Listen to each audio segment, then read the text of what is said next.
Hello everyone. तो economics के rapid revision series में आज डे 5 है एंड क्लास लेक्चर 5 का रिवीजन होगा।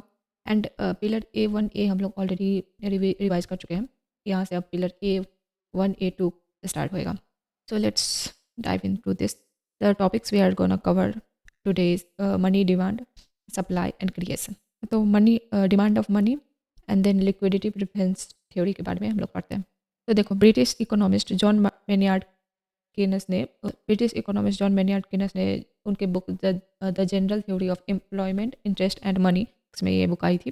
तो उसमें उन्होंने नोटिस करा था, उसमें उन्होंने बोला था कि people prefer to keep a part of asset in liquid form, cash money basically, with 3 motives. लोग जो है अपना कुछ पैसा नकदी हाथ में रखेंगे, सारे का सारा पैसा बैंक में जमा नहीं करेंगे, क्योंकि उनके पास 3 कारण हैं। उसके पीछे 3 कारण हैं।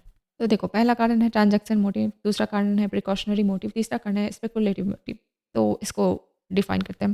देखो, पहला है जो ट्रांजैक्शन मोटिव है, उसमें for using money as a medium of exchange, example of for buying daily milk, vegetables, मतलब कुछ पैसा हाथ में रखेंगे क्योंकि उनको रोज़मर्रा के काम करने होते हैं, कुछ खरीदना हो, छोटी मोटी चीज़ें करनी हो, उसके लिए आप बार बार बैंक तो नहीं जाएंगे पैसा निकालने के लिए। दूसरा है प्रिकॉशनरी मोटिव। तो इसमें है टू प्रोटेक्ट अगेंस्ट सडन या unforeseen expenditure, example medical emergency हो गई, impulsive purchase during holiday trip, घर में कोई बीमार हो गया, आपको बाहर जाने की ज़रूरत पड़ गई, उसके लिए भी आप पैसा कुछ हाथ में रखते हैं, ना कि सारा का सारा बैंक को जाके दे देते हैं कि लो भाई तुम रख लो सारा का सारा। Speculative motive. देखो, investor hold cash to make the best use of any investment opportunity that arises later, example waiting for gold, land prices to fall, then I. वो ऐसा सोचता है, जो इन्वेस्टर माइंडसेट वाले लोग होते हैं, सोचते हैं कि अगर ऐसी कोई अपॉर्चुनिटी आ गई, जैसे कि मुझे गोल्ड में इन्वेस्ट करना है या फिर मुझे ज़मीन खरीदनी है, तो वहाँ आप क्या बैंक बैंक के चक्कर लगाते रहो कि कुछ पैसे हाथ में रखते हैं ताकि वो उसमें अपना इन्वेस्ट कर सके। ऑल्सो नोन एज, इसको एसेट डिमांड ऑफ मनी बोलते हैं। तो बेसिकली जो कैसे कैसे नाम होते हैं भाई इकोनॉमिस्ट के, मेनियार्ड। ओके, सो मेनियार्ड का तीन उन्होंने बोला कि तीन तीन कारणों से लोग अपने हाथ में पैसा रखते हैं: transaction motive, precautionary motive and speculative motive. The amount of money held in cash from, जो अमाउंट ऑफ मनी हाथ में जो होता है वो very inversely with deposit interest rate. देखो, जो हाथ में पैसा होता है, जो लोग बैंक में नहीं रखते हैं, अपने पास रखते हैं, वो इन्वर्सली प्रोपोर्शनल होता है इंटरेस्ट रेट के। If higher interest rate available in bank deposit, people would invest money in banks instead of keeping money in liquid forms. इसको समझते हैं। देखो देखो, अगर कोई बैंक, अगर मान लो मेरे पास 1 लाख रुपए, ठीक है, अगर कोई 1 लाख रुपए है और अगर बैंक मुझे मेरे सेविंग अकाउंट में 9% इंटरेस्ट दे रहा है, तो मैं यहाँ पे डेफिनेटली अपना 90,000 रुपये रखूँगी बैंक में, ताकि मुझे अच्छा इंटरेस्ट अर्न हो, एंड 10,000 रुपये मैं अपने रोज़मर्रा के काम के लिए रखूँगी। बट अगर बैंक मुझे 6% इंटरेस्ट रेट दे रहा है, तो 1 लाख रुपये में से शायद मैं 80 बैंक में रखूँ, क्योंकि इंटरेस्ट रेट अच्छी नहीं है, तो एंड 20 मैं अपने पास रखूँ। तो यही बोला गया है कि जैसे अगर बैंक का जो इंटरेस्ट रेट है वो इन्वर्सली प्रोपोर्शनल टू द जो पैसा हम हाथ में रखते हैं, बैंक डिपॉजिट बेसिकली। तो ये यहाँ पे भी दिया हो गया है ना कि इन्फ्लेशन जैसे बढ़ेगा, मतलब अगर महंगाई बढ़ती है तो ट्रांजैक्शन डिमांड जो है वो बढ़ेगा, ट्रांजैक्शन डिमांड बढ़ेगा और स्पेकुलेटिव डिमांड जो है वो घटेगा।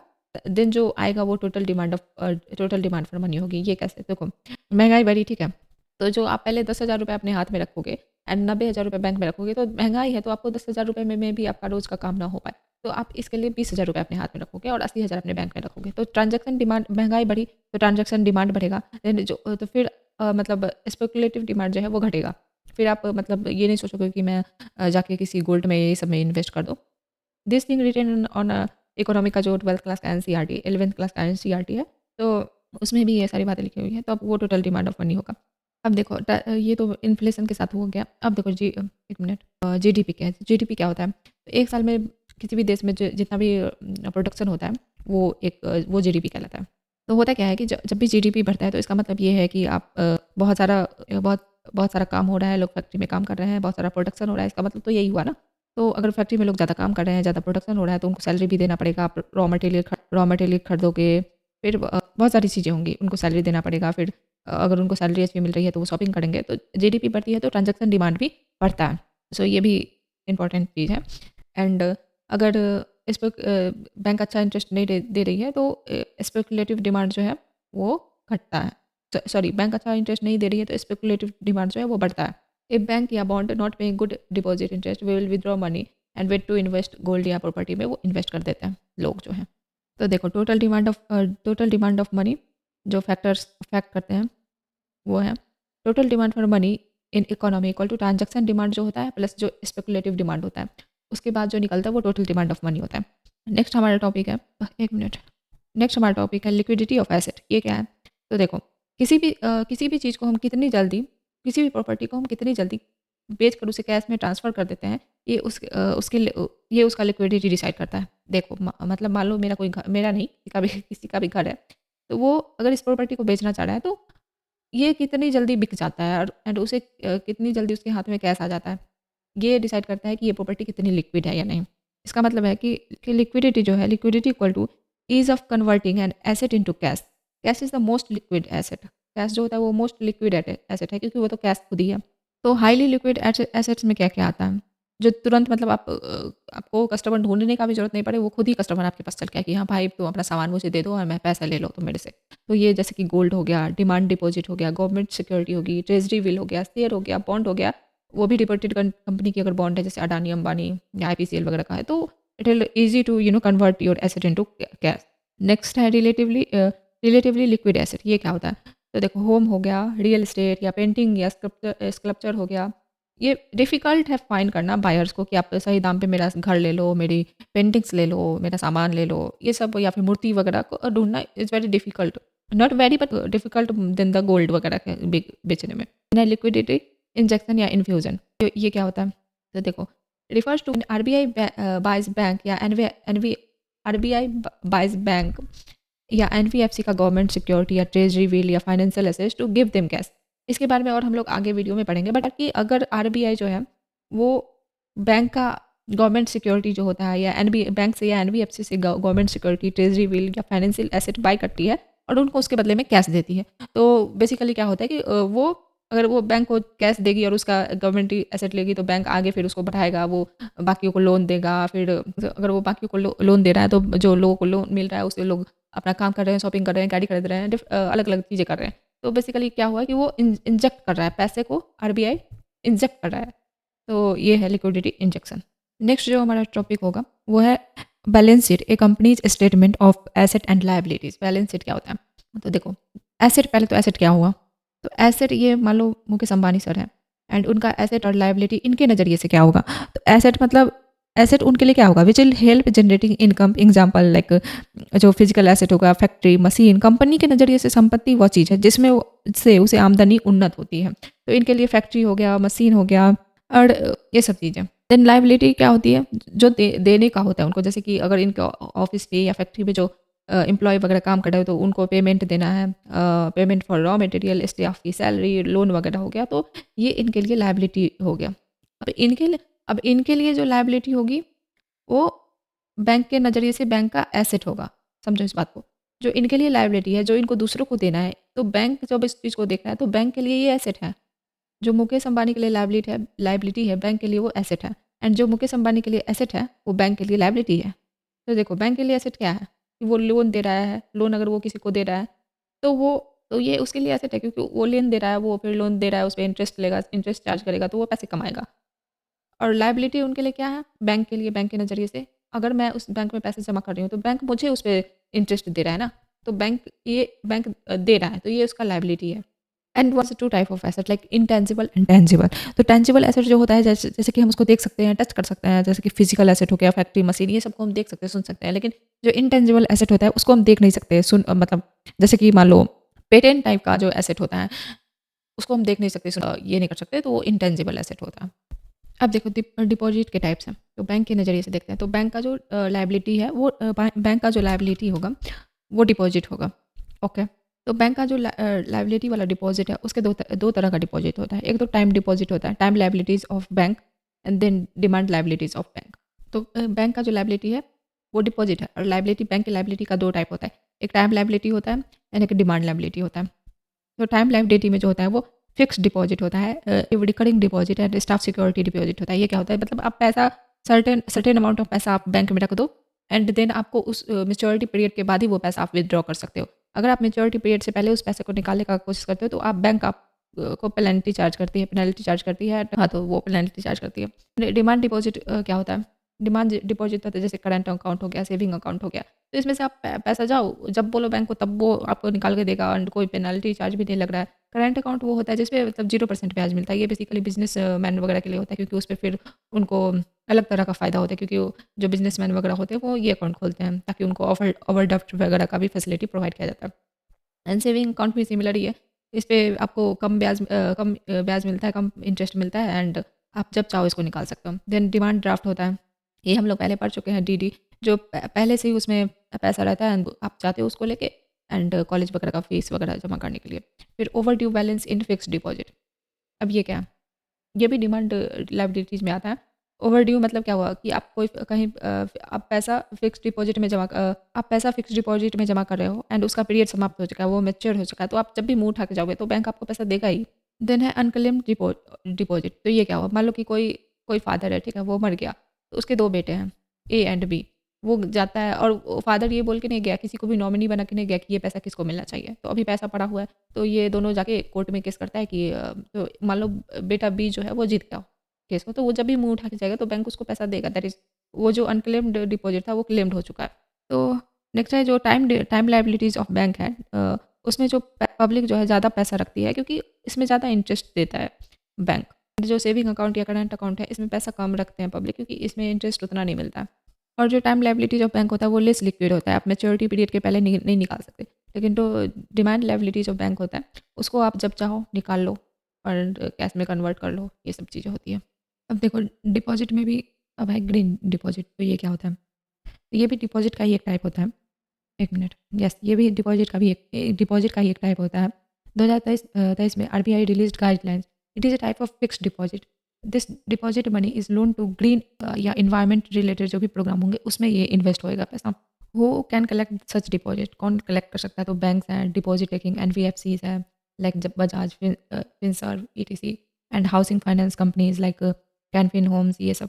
तो बेसिकली ये क्या होता है कि बैंकर्स जो होते हैं गिविंग लोन्स टू, जो बैंकर्स को मिलता है डिपॉजिट उसको वो लोन्स के रूप में देते हैं कि कहाँ इन्वेस्ट करते हैं, तो वो रिन्यूएबल एनर्जी में, वेस्ट मैनेजमेंट में, क्लीन ट्रांसपोर्टेशन में, एनर्जी एफिशिएंसी में एंड एफॉरेस्टेशन में, इन सब चीज़ों में लोन्स। ये ग्रीन डिपॉजिट का लोन आप कहाँ नहीं दे सकते हो? तो फॉसिल फ्यूल्स में आप नहीं इन्वेस्ट कर सकते, न्यूक्लियर पावर पे नहीं कर सकते, टबैको में नहीं कर सकते, बिजनेस में नहीं कर सकते, इन सब चीज़ों में नहीं कर सकते। तो देखो जो भी ग्रीन डिपॉजिट मिलता है, RBI please give relief in, तो एसबीआई ने लॉन्च कराया है green fixed deposit with tenure के लिए। तो ये क्या क्या है?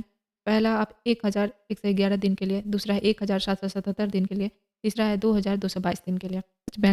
सच बैंक या NBFC unable to find green borrower in immediately for giving long term loans, then bank या NBFC can invest such green deposit money into liquid instrument. मतलब ठीक है, आपको इतने दिन में उस पैसे को किसी ग्रीन प्रोजेक्ट में इन्वेस्ट करना है। अगर आप किसी बैंक को ये वो नहीं मिल रहा है, तो मतलब आप उस पैसे को कहीं और किसी और चीज़ में भी इन्वेस्ट कर सकते हो। लिक्विड इंस्ट्रूमेंट में इन्वेस्ट कर सकते हो। फिक्स या मैच्योरिटी अप टू 1 साल के अंदर, जैसे कि ट्रेजरी बिल में या कमर्शियल प्रोजेक्ट में, ईटीसी। देन है इफ सच बैंक या NBFC accepted green deposit but can't find green borrowers, then RBI will not penalize bank या एनबीएफसी। मतलब आप ग्रीन डिपॉजिट तो एक्सेप्ट कर लेता है लेकिन उनको कोई इन्वेस्ट करने के लिए कोई मिलता ही नहीं है, तो लेकिन नहीं मिलता है तो फिर आरबीआई उनको पेनलाइज भी नहीं करती है। This deposit are covered by deposit insurance and credit guarantee corporation.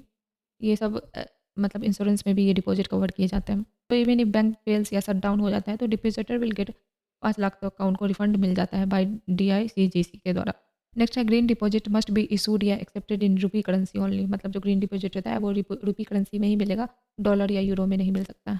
Next है it is not compulsory that every bank या एनबीएफसी टू रेज या एक्सेप्ट ग्रीन डिपॉजिट। उनकी मर्जी है, मतलब कार्ड लेना है तो लो वरना नहीं लो। उसी में एक आता है एक मिनट, उसी में एक आता है कि टाइम डिपॉजिट। फिक्स डिपॉजिट के अंदर ही बल्क डिपॉजिट क्या होता है? मोर देन 3 करोड़ से ज़्यादा का जो डिफिनेशन आरबीआई ने दे रखा है उसके अनुसार, उसके अनुसार bulk deposit means a large size fix deposit. मतलब पहले था कि 2 करोड़ या उससे ज़्यादा का, अब 2024 के बाद 3 करोड़ या उससे ज़्यादा का जो डिपॉजिट होता है वो बल्क डिपॉजिट होता है।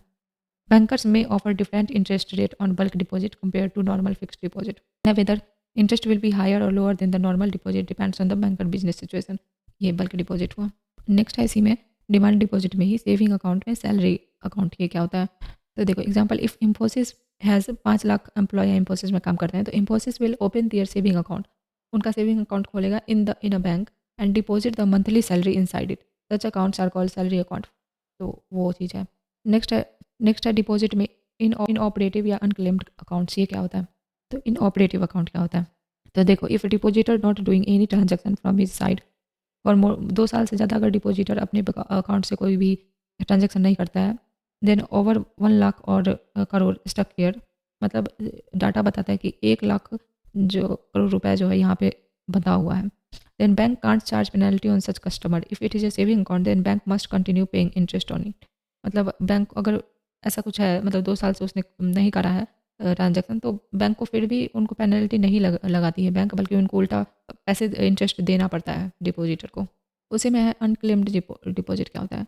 तो ये इफ़ सेविंग या current account are not operated for 10 साल से ज़्यादा, अगर सेविंग अकाउंट या करंट अकाउंट जो होता है वो ऑपरेट नहीं होता है, तो वो अनक्लेम्ड डिपॉजिट के अंदर आ जाता है। दूसरा कंडीशन है कि या है कि इफ़ फिक्स या term deposit not not claimed within 10 years from date of maturity, मतलब मान लो कोई कोई अपना पैसा फिक्स डिपॉजिट में जमा करता है, लेकिन वो मैच्योर होने के बाद भी कोई उसको 10 साल तक नहीं पूछता है कि वो किसका है, नहीं है, तो that is also called as unclaimed deposit. इसमें लगभग डाटा बताता है कि लगभग 42,000 करोड़ रुपए यहाँ पे फंसा हुआ है, एंड इस पे भी बैंक कोई पेनल्टी चार्ज नहीं करती है, बल्कि उनको इंटरेस्ट देना पड़ता है।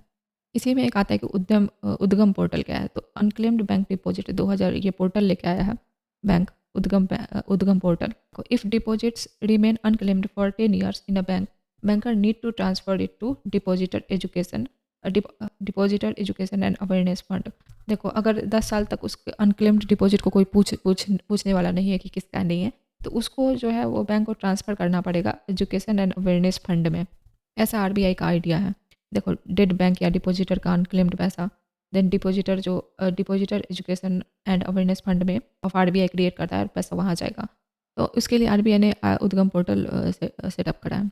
Beneficiary can easily search unclaimed deposit across multiple banks at once, searching the Aadhaar card या PAN card number for his dead parent. मतलब इजीली उस पोर्टल पे जाके आप सर्च कर सकते हो कि अगर उनके आधार कार्ड से। और full reserve banking versus fractional reserve banking क्या होता है? तो देखो, फुल रिजर्व बैंकिंग जो होता है, can banker give money from demand deposit as loans. तो फुल रिजर्व बैंकिंग में जो क्या होता है, वो सिर्फ फिक्स जो पैसा होता है, टाइम डिपॉजिट में जो फिक्स डिपॉजिट होता है, उसमें से बैंक बैंक क्या करती है, लोन देती है। तो उसमें से लोन क्यों देती है? क्योंकि वो सेफ होता है। क्योंकि फिक्स डिपॉजिट में देखो, मेच्योरिटी पीरियड के बाद ही उस पर्सन को पैसा वापस देना होता है। तब तक तो अगर कुछ फ्रॉड वगैरह भी हो जाता है, तब तक तो कोई और आके फिक्स डिपॉजिट करेगा और इसकी टोपी उसके सर होता रहेगा। तो फुल रिजर्व बैंकिंग में ये होता है कि इसमें डिमांड डिपॉजिट वाला पैसा नहीं लोन में जाता है, बल्कि जो फिक्स डिपॉजिट वाला पैसा होता है, सिर्फ वही लोन में जाता है। यही यहाँ पे लिखा हुआ है कि नो एंड कॉन्सिक्वेंटली बैंक में not pay saving interest to demand deposit. Demand deposit पे जो होता है वो मतलब इंटरेस्ट नहीं देता है बैंक। दूसरा है कि can banker give money from time deposit as loan. तो यस, जो फुल रिजर्व बैंकिंग होता है उसमें से टाइम डिपॉजिट में से ही लोन दिया जाता है, लोन को घुमाया जाता है। बैंकर्स टू सर्टेन या panic withdrawals by clients known as bank run. देखो, अगर डिमांड डिपॉजिट में से लोन जाता है, तो अगर कोई तुरंत आ गया लेने के लिए, तो बैंक को तो पैसा देना पड़ेगा कि बट जो टाइम फिक्स डिपॉजिट होता है, उसमें से तो मैच्योरिटी पीरियड के बाद ही कोई अपना पैसा वापस लेने आएगा, तो इसमें कम होता है, लेस जो बैंक रन का जो खतरा होता है वो कम होता है, because demand deposit not not given as loan, fix deposit loan में दिया गया। Then bankers ability to help in economic growth. तो जो fractional reserve banking, full reserve banking होती है, उसमें लेस है, because banker giving less quantity of loans. तो बैंकर का जो एबिलिटी होता है to help in economic growth, तो इसमें जो फुल रिजर्व बैंकिंग में जो लोन दिया जाता है, उसमें इकोनॉमिक ग्रोथ में कम हेल्प करता है, क्योंकि ये कम क्वांटिटी में ही लोन दिया जाता है, और जो डिमांड डिपॉजिट होता है वो तो रहता ही है। दूसरा है फ्रैक्शनल रिजर्व बैंकिंग। ये क्या होता है? तो फ्रैक्शनल रिजर्व बैंकिंग में जो होता है वो डिमांड डिपॉजिट वाला पैसा जाता है बैंक को।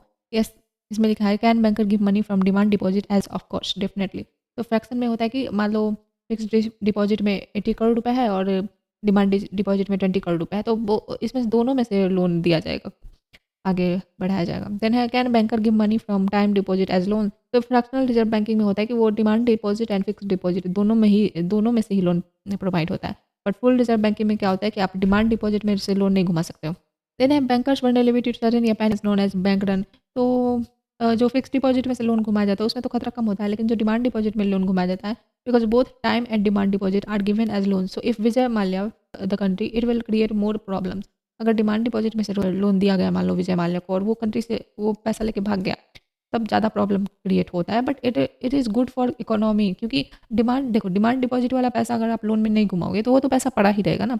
ऐसा क्यों होता है कि वो आगे आप इकोनॉमी सर्कुलेशन के लिए इंपॉर्टेंट है कि पैसा बैंक में है तो बैंक वाला उसको लोन के रूप में घुमाता है।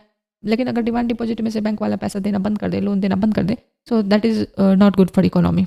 सो डिमांड डिपॉजिट में से लोन देने में खतरा तो है, बट अगर आप लोन नहीं दे रहे हो तो ये इकोनॉमी के लिए अच्छी बात नहीं है। को अब है जो टॉपिक है मेजर ऑफ मनी सप्लाई। तो ये क्या होता है, तो इमेजिन करो अगर सरकार को कोई न्यूट्रिशन से रिलेटेड स्कीम चलाना है, तो वो सबसे पहले क्या करेगी, या वो अमेरिका की सरकार हो या इंडिया की सरकार हो, तो वो क्या, इंडिया की सरकार जो यहाँ के मेन एंड वुमेन होंगे, या अमेरिका वाले अगर ट्रम्प करवाना चाहेंगे तो वो वहाँ जो मेन एंड वुमेन होंगे उनका BMS जो बोलते हैं बॉडी मास इंडेक्स, वो करवाएंगे। एंड उसके हिसाब से मतलब मान लो कि अमेरिका वाले लोग ज़्यादा ओवरवेट है, तो उस हिसाब से वो सोचेंगे कि ठीक है, मैं जो चिप्स वगैरह पे जो ज़्यादा फैट को जनरेट करता है उस पर ज़्यादा टैक्स लगा देता हूँ, समथिंग लाइक दैट। उसी तरह अगर मान लो इंडिया के लोग ज़्यादा कुपोषित है तो उस तरह की स्कीमें गवर्नमेंट ऑफ इंडिया चलाएगी। सिमिलरली जो अगर RBI को कोई ऐसी पॉलिसी बनानी है, मॉनेटरी पॉलिसी, तो उसको RBI को ये पता होना चाहिए ना कि लोगों के पास कितने पैसे हैं, बैंक्स में कितने पैसे हैं, फिक्स डिपॉजिट कितना है, डिमांड डिपॉजिट कितना है, तो ये सब RBI को पता होना चाहिए। उसके लिए फॉर्मूला जो कि हम आगे पढ़ेंगे, तो देखते हैं। तो मेजर ऑफ मनी सप्लाई का जो है ऑब्जेक्टिव क्या है, to design a good nutrition scheme of India the government will have to first find the weight of the citizen. Similarly to make a good monetary policy RBI will have to find the quantity of money in the system. ठीक है, then definition क्या है monetary policy का। Money supply means the total amount of money in a economy at any given time. क्या है, money supply means the total amount of money in the economy at given time. Okay, significance क्या है monetary policy का, तो money supply plays a crucial role in price level like inflation related thing, then second interest rate of deposits and loan, something like that. मुद्रा के पास आपूर्ति जो होती है महंगाई दरों ब्याज दरों पर असर करती है। Then types like RBI measures the money supply through indicators. जो RBI है वो जैसे कि BMS होता है, बॉडी मास इंडेक्स, जो लोगों के बॉडी कितना उसके वेट के हिसाब से उसका कितना वेट होना चाहिए, समथिंग लाइक दैट। उसी तरह RBI भी मेजर यूज़ करता है, तो सप्लीमेंट कितना सप्लाई हो रहा है ये सबको इंडिकेट करने के लिए, that is called as M0, M1, M2, M3 and M4। Okay, तो इसका फॉर्मूला होता है। तो ओके, सो देखो मेजरमेंट का फॉर्मूला होता है, तो पहले हम इसको समझते हैं। तो कमर्शियल बैंक क्या होता है, कमर्शियल बैंक दैट वो बैंक होता है जिसमें आप like saving account and current account होता है, and there is a fix deposit also, fix deposit and recurring deposit. Commercial bank होता है जो लाइक ठीक है, आप जाके उसमें पैसा जमा करो, वो पैसा उसकी मर्जी, बैंक की मर्जी, वो किसी को लोन में दे, किसी को कार लोन के लिए दे, किसी को घर लोन के लिए दे, किसी भी पर्पज़ के लिए वो किसी को भी लोन दे सकती है। बट जो पोस्ट ऑफिस सेविंग बैंक होते हैं that is for only government, क्योंकि यहाँ जो पैसा जमा होता है वहाँ सिर्फ सेविंग अकाउंट ही होता है, ये भी इंपॉर्टेंट बात है। Current account post office bank में बिल्कुल भी नहीं होता है। एंड वहाँ भी सेविंग अकाउंट में जो डिमांड डिपॉजिट होता है, and there is also time deposit. So जो सेविंग अकाउंट वहाँ पे होता है, उसका जो पैसा होता है वो सिर्फ और सिर्फ गवर्नमेंट को लोन में जाता है। उसको आम लोगों को, आम पब्लिक को, या फिर किसी को कार लोन, होम लोन चाहिए तो वो वहाँ से पोस्ट ऑफिस वाले सेविंग बैंक से पैसा आम जनता को नहीं मिलता है। वहाँ सिर्फ गवर्नमेंट ही उस पैसे को लेती है एज अ लोन के रूप में। अब गवर्नमेंट उसका क्या करती है, गवर्नमेंट उसका राफेल जेट खरीदे, या वो अपना जो भी है उसका जो भी स्कीम चलाने वो गवर्नमेंट करती है। बट वो पैसा जो होता है वो नॉर्मल पीपल के लिए नहीं होता है, that money is only for government. So इतना क्लियर हो गया। अब हम फार्मूला को देखते हैं। तो M1, तो M1 जो होगा वो उसका फार्मूला होगा coin currency with public. Then जो कमर्शियल बैंक का डिमांड डिपॉजिट है, that means current account and saving account, दोनों को अगर ज्वाइन कर दिया जाए तो वो M1 जनरेट होगा। एंड इसकी लिक्विडिटी क्या होती है, इसकी लिक्विडिटी ज़्यादा होती है, क्योंकि आप जब चाहो उसको कैश में कन्वर्ट कर लो, जब चाहो जाके निकाल लो। मान लो कॉइन करेंसी विथ पब्लिक 10 रुपये है, मान लो मेरे हाथ में 10 रुपये है एंड मेरे बैंक में 10 रुपये है, तो देन टोटल M1 हो जाएगा। एंड ये ज़्यादा लिक्विड है, क्योंकि मैं जब भी जाऊँगी बैंक में, बैंक मुझे 10 रुपये दे देगा, समथिंग लाइक दैट। देन है M2 क्या होता है, coin currency with public. Then commercial bank का जो डिमांड डिपॉजिट है, that is current account and saving account, वो। एंड देन पोस्ट ऑफिस का जो डिमांड डिपॉजिट है, दैट इज़ सेविंग अकाउंट, उसको आप जोड़ लो तो वो हो जाएगा M। मतलब क्या हुआ, देखो मान लो जो कमर्शियल बैंक है, मतलब मेरे पास 10 रुपये है और मेरे बैंक में मैंने 10 रुपये मेरे बैंक में है एंड 10 रुपये मैंने फिक्स करा दिया है। तो टोटल हो गया 20 रुपये, क्योंकि मेरे बैंक में भी 10 रुपये है, मेरे हाथ में भी 10 रुपये है, और जो मैंने पोस्ट ऑफिस में मान लो मेरा कोई अकाउंट है एंड मैंने वहाँ पे अपने सेविंग अकाउंट में 10 रुपये रख रखे हैं, तो टोटल जो 30 रुपये होगा वो हो जाएगा। और यहाँ पे जो डिमांड डिपॉजिट जो टाइम डिपॉजिट है, that is fixed deposit and recurring deposit, and post office में भी जो टाइम डिपॉजिट है उसको ऐड नहीं करा जाएगा M2 में। एंड इसकी जो लिक्विडिटी होगी वो M1 की कंपैरेटिवली कम होगी, क्योंकि देखो पोस्ट ऑफिस वाली जो चीज़ें होती है थोड़ी जटिल होती है। आप तुरंत जाओगे और बैंक की तरह आपको तुरंत पैसा नहीं मिलेगा, तो समथिंग लाइक दैट। नेक्स्ट है एंड M1 एंड M2 जो होता है उसको नैरो मनी बोलते हैं। क्यों नैरो मनी बोलते हैं? क्योंकि यहाँ पे देखो वैसे भी पैसा कम है। जब हम लाइक अब देखो M3 की जब बात करते हैं तो इसका फॉर्मूला क्या हो जाएगा, जो कॉइन करेंसी विद पब्लिक है, मतलब जो मेरे पास 10 रुपये है, देन मेरे बैंक में जहाँ पे मेरा current account and saving account है उसमें भी 10 रुपये है, एंड मैंने 10 रुपये मान लो कि मैंने फिक्स्ड कर रखा है 10 रुपये, वो मेच्योरिटी पीरियड के बाद ही निकलेगा, तो वो टाइम डिपॉजिट हो गया, that is fixed deposit and recurring deposit. तो यहाँ पे जो M3 के लिए जो होता है वो कमर्शियल बैंक का, चाहे वो डिमांड डिपॉजिट हो या टाइम डिपॉजिट हो, एंड जो पैसा मेरे हाथ में है उन सब का टोटल कर लिया जाता है। मान लो मेरे हाथ में 10 रुपये है एंड मेरे बैंक में 10 रुपये है एंड मैंने 10 रुपये फिक्स करा के रखा है, तो टोटल 30 रुपये हो जाएगा, and that is called M3। And M3 उससे कम लिक्विड होता है, क्योंकि देखो फिक्स डिपॉजिट वाला पैसा आप लेने जाओगे तो बैंक तो वैसे भी आपको नहीं देने वाला है, तो क्योंकि पैसा को आप जल्दी से नहीं ले सकते, उसको कन्वर्ट नहीं कर सकते कैश में, तो ये लेस लिक्विड हुआ। देन आता है M4। तो M4 क्या होता है कि आप सारे कॉलम्स टिक कर दो। एक तो coin currency with public, then commercial bank का जो डिमांड डिपॉजिट है that is current account and saving account वो भी, देन कमर्शियल बैंक का जो टाइम डिपॉजिट है that is fixed deposit and recurring deposit वो भी, एंड देन पोस्ट ऑफिस का जो सेविंग बैंक है उसके जो 2 टाइप्स है, सेविंग अकाउंट वाला भी एंड टाइम डिपॉजिट वाला भी। एवरीथिंग को सारे कॉलम्स को आप टिक कर दोगे तो दैट इज M4।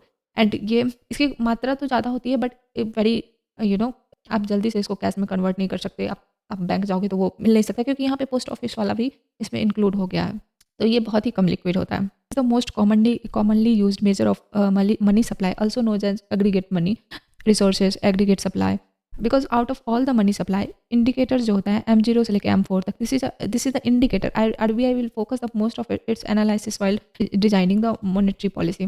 देखो M3 जो होता है, मान लो कि मैं किसी शेयर बाजार में, मतलब मान लो कि मेरे किसी शेयर बाजार के मैं शेयर बाजार में पैसा इन्वेस्ट करती हूँ, ठीक है, एंड मैं हर रोज़ सुबह उठ के तो उसको नहीं देखूंगी कि नहीं उसका सेंसेक्स कहाँ गया नहीं गया, हर कंपनी की ऐसे देखने बैठे तो हज़ारों कंपनी है, बट अगर आपको एक जनरल ओवरव्यू चाहिए तो वे डायरेक्टली सीधा सेंसेक्स ना। तो उसी तरह अगर RBI को देखना है कि मेरे पब्लिक के पास कितना पैसा है, क्योंकि उसको मॉनेटरी पॉलिसी डिजाइन करनी है, तो वो देखेगा ना कि मेरे पब्लिक के पास कितना है, मेरे बैंक के पास पैसा कितने हैं, कितने पैसा मुझे लोन में देने हैं। ये सब चीज़ों के लिए RBI जो कॉमनली यूज़ करता है तो वो सारे इंडिकेटर्स को नहीं देखने जाता, वो बस M3 देखता है एंड उसका काम हो जाता है। In our formulas for money supply, we are only counting the net demand and the net time deposit. That is only मतलब bank's deposit in bank, only public's deposit in bank. We are not counting interbank deposit. That is one commercial bank deposit and other commercial bank. अच्छा देखो जो ऊपर formula दिया गया है, मैं bank में पैसे डालती हूँ, ओके, तो वो तो काउंट होगा। मतलब मान लो मेरा SBI में अकाउंट है तो मैं अपने बैंक में पैसे डालूंगी तो वो दैट इज अकाउंट होगा वो फॉर्मूला बनाने के लिए। बट अगर SBI किसी बैंक में पैसा डाले, एक्सिस में, मान लो SBI एक्सिस में पैसा डालता है, तो वो इंटर बैंक का जो ट्रांजेक्शन होगा या इंटर बैंक ट्रांजेक्शन इस फॉर्मूले में गिना नहीं जाएगा, two are called narrow money.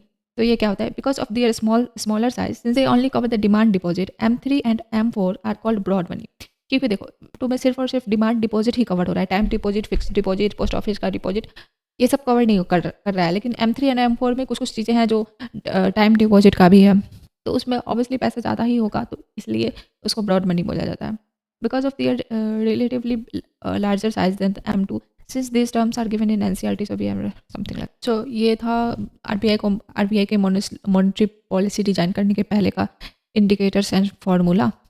And देखो करेंसी इन सर्कुलेशन क्या होता है, तो देखो मान लो मेरे पास 100 रुपये है, ठीक है, और ये 100 रुपये में से मैंने बैंक में 80 रुपये रख दिया, 80 रुपये बैंक में मैंने जमा कर दिया, और 20 रुपये मैंने अपने रोज़मर्रा के सामान के लिए, डेली यूज़ के लिए 20 रुपये मैंने अपने हाथ में रख लिए। तो ये 20 रुपये का मैं यूज़ करूँगी डे टू डे काम के लिए, तो that is circulation, currency in circulation. इसका कोई सर्टेन फार्मूला नहीं है, तो will not dive into like अपने मन से हम लोग फार्मूला नहीं बनाने जाएंगे। तो currency in circulation is a indicator to measure cash as a payment instrument that is instead of other payment instruments such as check, NEFT, RTGS card, मतलब ये सब यूपीआई से जो हम लोग पेमेंट करते हैं या एनएफटी का यूज़ करते हैं, एनईएफटी का यूज़ करते हैं, चेक का यूज़ करते हैं, आरटीजीएस का यूज़ करते हैं, उन सब को छोड़ के जो हमारे पास कैश होता है, पर्सनली जो हम डे टू डे यूज़ के लिए कैश का यूज़ करते हैं, that is currency in circulation.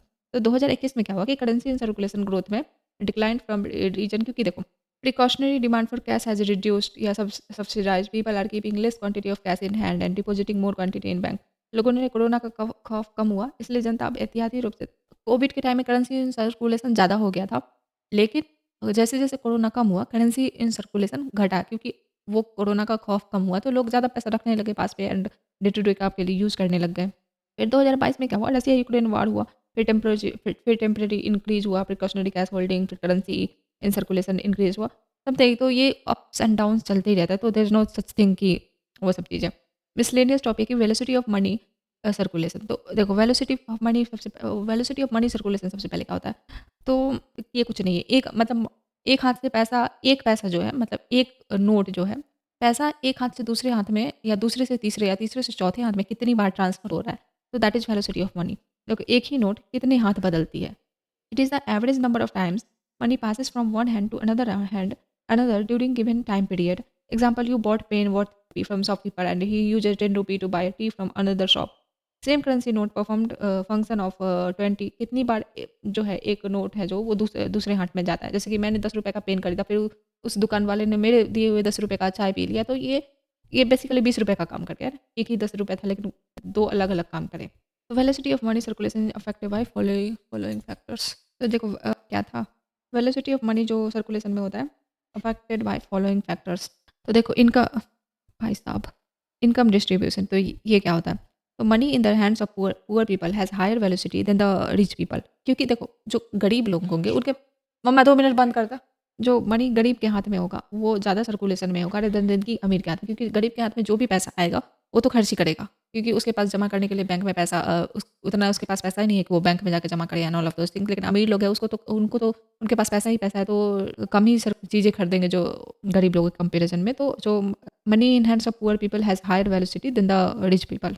If more people borrow money, higher velocity, hence developed countries like higher velocity because people save less and spend more because consumerist lifestyle and confidence in government, social security and pension example. देखो US वगैरह में क्या होता है कि लोगों के हाथ में जितना पैसा होता है सारा का सारा वो लोग उड़ा देते हैं, ऊपर से कर्ज लेके भी पैसा को उड़ा देते हैं। जमा करने की मेंटालिटी उन लोगों की नहीं होती है। तो इट्स लाइक कि वहाँ पे जो कंट्री जितनी अमीर होएगी वो कंट्री, ऐसा नहीं है कि ये शर्त ही नहीं है, लेकिन ऐसा होता है कि जो कंट्री जितनी जिसकी मेंटालिटी कंज्यूमरिस्ट नहीं होती है, मतलब मेंटालिटी जिसकी कंज्यूमरिस्ट होती है, वो पैसा बचत करने पे उतना बिलीव नहीं करते, तो वहाँ पे वेलोसिटी ऑफ मनी ज़्यादा होगा। बूम पीरियड इन इकोनॉमी, तो more raw material purchase and hiring then higher velocity. जितनी ज़्यादा सामान या रॉ मटेरियल वगैरह खरीदा जाएगा, जितनी लोग की हायरिंग वगैरह होगी, तो हायर वेलोसिटी वो डेवलप होएगा। नेक्स्ट देखो मनी मल्टीप्लायर क्या होता है। तो मान लो कि ये सीरियल नंबर 1 2 3 का कोई नोट है, ठीक है, 10 रुपए का नोट है एंड इसको मैंने अपने बैंक में डिपॉजिट करा, सेम सीरियल नंबर का मैं अपने एसबीआई बैंक में इसको डिपॉजिट करा। फिर जो ये एसबीआई है वो मान लो मिस्टर मुकेश अंबानी को ये लोन में दे रहा है एंड ये मुकेश अंबानी जो है अपने वर्कर के अकाउंट में, मान लो वो बैंक ऑफ बड़ौदा में उसका अकाउंट है उसके वर्कर्स का, तो ये सारा पैसा वो बैंक ऑफ बड़ौदा में जमा कर दे रहा है।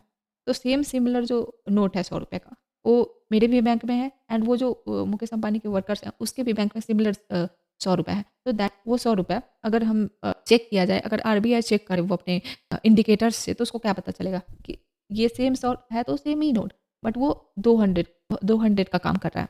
तो similarly monthly multiplier refers to the amount of M3 a bank generates with each M0 available to them. M0 क्या होता है इसको आगे के लेक्चर्स में समझेंगे, बट अभी के लिए M0 इज अब जो छप के आता है पैसा, आरबीआई जो छापता है पैसा उसको M0 बोलते हैं।